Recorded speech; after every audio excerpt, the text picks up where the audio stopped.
அனைவருக்கும் வணக்கம். நீங்கள் நம்ம சேனலுக்கு புதுசுன்னா பக்கத்தில் இருக்கிற பெல் பட்டன் அமைத்தி சப்ஸ்கிரைப் பண்ணிக்கோங்க. தொடர்ந்து எல்லா வீடியோக்களையும் நீங்கள் பார்க்கலாம்.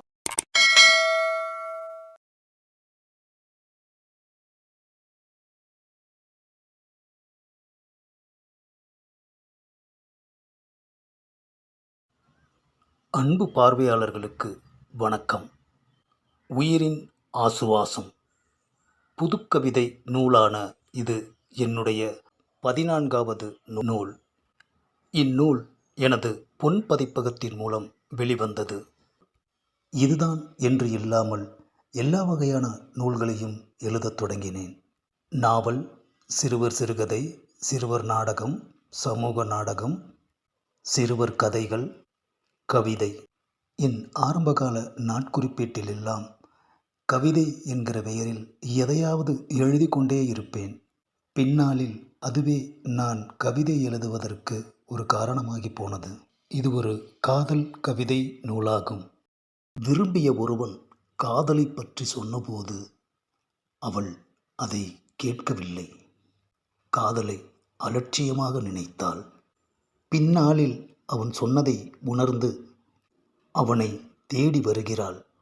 அவன் சொன்னதை அவனுக்கு நினைவுபடுத்தி அனைத்துமே உண்மை என சொல்கிறாள்.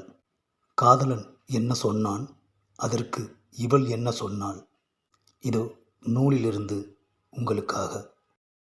ஜெயித்து விட்டதாக நினைத்து போனேனடா, இப்போது தோற்று போய் வந்திருக்கிறேன். சொன்னாயேடா கவி, கடைசியாய் அன்று. எவ்வளவுதான் காதலை வெறுத்தாலும் கூட உணர முடியாத ஏதோ ஒன்று காதலில் உள்ளதென்று அது உண்மைதானடா கவி. கடைசியாக நீ காதலை பற்றி சொன்ன பிறகு உணர முடியாத அந்த ஒன்றை எத்தனை எத்தனை சந்தர்ப்பங்களில் உணர்ந்தேனென தெரியுமாடா உனக்கு? நானாக உணரவில்லையடா, நீ எனக்கு உணர்த்தினாய். வீடு, வேலை, பெற்றோர், உறவுகள், தோழிகள், இன்னும் யார் யாரோ, இவர்களையே அனுதினமும் பார்த்து பார்த்து யோசித்து யோசித்து பழகி பழகி மறுபடியும் மறுபடியும் இனிமை என்பதே தொலைந்து போய் திரும்ப திரும்ப ஒரே பாதையில் இதய இயந்திரம் இடைவிடாமல் சுழன்று சுழன்று பழுதுபட்டு அருந்தே போனதடா. ஆறுதல் தேடி அவ்வப்போது அவதியுற்றதடா. கவி, சொன்னாயேடா அன்று. சிறிதும் மாற்றமின்றி ஒரே சுழற்சியுடன் கழிந்து போகும் இயந்திர வாழ்வில் அவ்வப்போது அடிவாங்கி அவதியுறும் இதயத்திற்கு காதல் மட்டுமே ஆறுதல் மருந்து என்று. அது உண்மைதானடா, உணர்ந்தேனடா கவி. உறக்கம், விழிப்பு, குளியல், அலங்காரம், உணவு, வேலை, பயிற்சி, பயணம், மீண்டும் வேலை, மறுபடியும் மறுபடியும் ஒரே மாதிரியான தனிமனித சுழற்சி. மாற்றம் வேண்டி மன்றாடியதடா என் மனது. சொன்னாயேடா கவி, நீ கடைசியாக அன்று. பழக்கத்தையும் வழக்கத்தையும் தின்று தின்று மாற்றம் என்பது சிறிதுமின்றி உருளும் இதயத்துக்கும் உழலும் விழிகளுக்கும் காதல் ஓர் பசுமையான பூஞ்சோலை என்று. அதை உணர்ந்தேனடா கவி. மாற்றம் என்பது காதலால் மட்டுமே கிடைக்கக்கூடியது என்று நீ சொன்னது உண்மைதானடா. வீட்டில் ஒவ்வொருவருக்கும் ஒவ்வொரு மாதிரியான பிரச்சனை. சத்தம் கேட்டு செவிகள் மறுத்து போனதடா.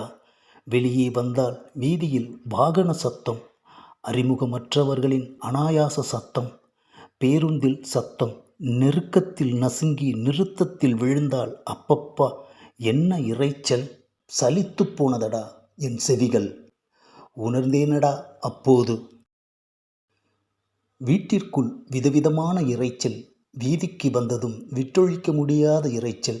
சாலையில் வாகன இரைச்சல், வேலை செய்யும் இடத்தில் இயந்திரங்களின் இரைச்சல், அறிமுகங்களின் இரைச்சல், பேருந்தில் பேரிரைச்சல். இப்படி எதையுமே தவிர்க்க முடியாமல் உள்வாங்கி உள்வாங்கி சலித்து போகும் செவிகளுக்கு காதலின் சம்பாசனைகள் மட்டுமே இனிய கீதம் என்று.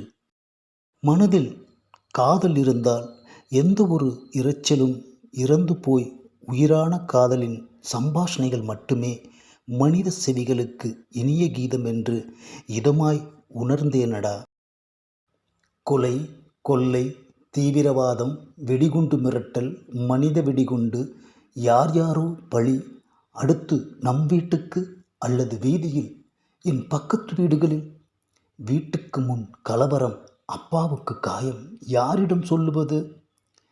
பெண் மனித வெடிகுண்டுகள் பேருந்து பயணத்தின் அருகிலேயோ அல்லது வீதியில் யாருக்காகவோ, அதில் நானும் அல்லது என் குடும்பத்தினர். கடவுளே, இப்படி பதறி பதறி உயிரால் நிம்மதியாக சுவாசிக்க முடியாமல் நித்தம் நித்தம் யுத்தம் தானேடா.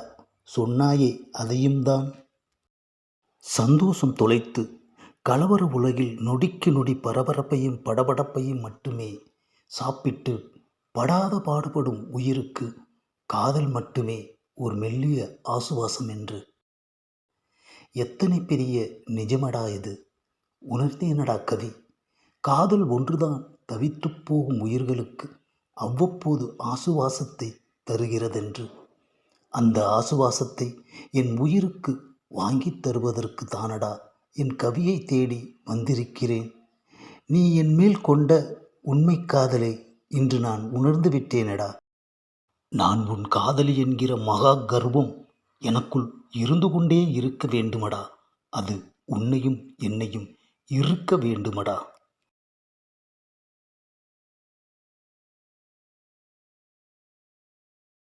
இந்த பதிவை லைக் பண்ணுங்கள், ஷேர் பண்ணுங்கள், மறக்காமல் சப்ஸ்கிரைப் பண்ணுங்கள்.